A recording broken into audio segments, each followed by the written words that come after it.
नमस्कार, 3N national news network में आपका स्वागत है।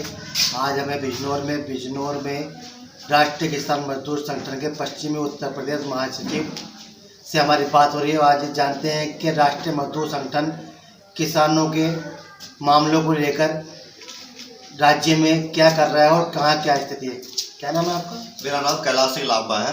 लांबा जी, राष्ट्रीय मजदूर संगठन किसानों के लिए क्या क्या मांगे कर रहा है कृषि अध्यादेश को लेकर? कृषि अध्यादेश को लेकर हमारी यही मांग है कि यदि सरकार की मानसिकता सही है और वो किसान के हित में सोच रही है तो उसे 3 कानून जो आज पूरा देश का किसान का विरोध कर रहा है, ऐसी कड़ाके की ठंड में और साथ साथ बारिश भी पड़ी, वहाँ सब लोग खुले मैदान में पड़े हैं, तो सरकार को समझ लेना चाहिए किसान इसे नहीं चाहता, उन्हें वापस ले लेने चाहिए। और यदि सरकार अपनी बेइज्जती समझती है कानून वापस लेने में, तो न्यूनतम समर्थन मूल्य की संपूर्ण खरीद गारंटी हमें दे दे।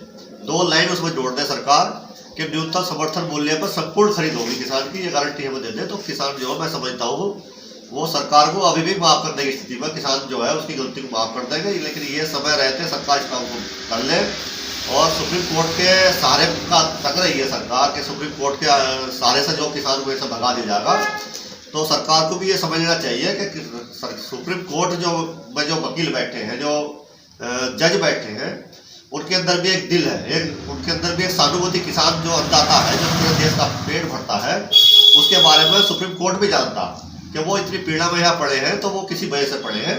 मैं समझता हूँ सुप्रीम कोर्ट भी उनके खिलाफ कोई एक्शन नहीं लेगा, यदि लेगा तो उनके पक्ष में लेगा। अच्छा, कृषि अध्यादेश क्या है, क्या कमियां हैं इसमें?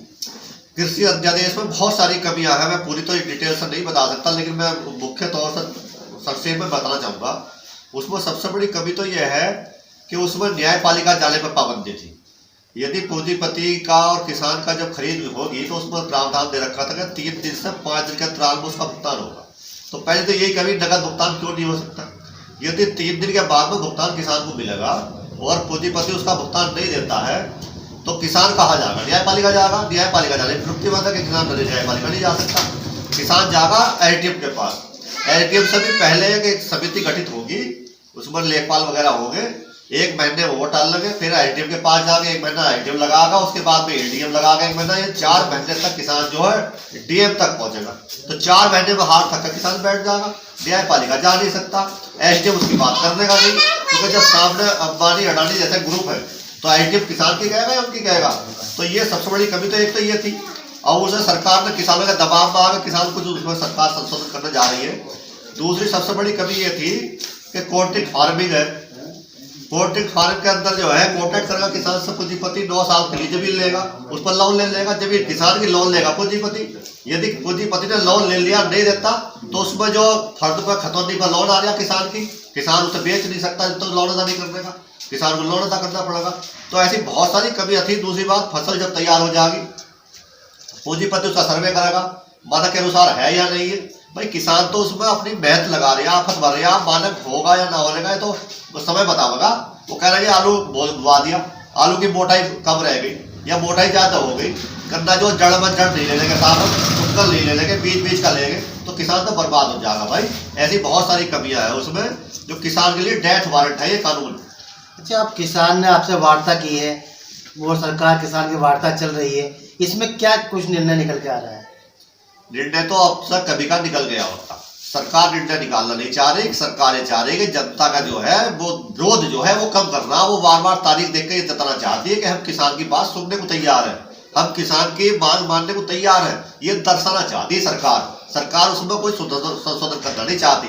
यदि सरकार संशोधन करना चाहती तो अब तक कभी का कर दिया होता। अच्छा, सरकार आपके बारे में कुछ नहीं सोच रही ऐसा आपका कहना है, इसके बाद आपका क्या रुख होगा? लेकिन जो राष्ट्रीय नेतृत्व है, जो हमारे संगठन के जो किसान मोर्चा है, उन्होंने निर्णय लिया है कि 26 तारीख को जो परेड होगी उसमें किसान अपने तिरंगे झंडे के साथ वहाँ परेड करेगा और लाल किले में झंडा फहराएगा। ये थे हमारे साथ राष्ट्रीय किसान मजदूर संगठन के कैलाश सिंह लांबा, पश्चिमी उत्तर प्रदेश महासचिव। इनका कहना था कि सरकार और किसानों के बीच लगातार वार्ता चल रही है, लेकिन ये वार्ता अगर आगे नहीं बढ़ती है तो किसान 26 जनवरी को परेड ग्राउंड में जाकर लाल किले पर अपना झंडा फहराएगा।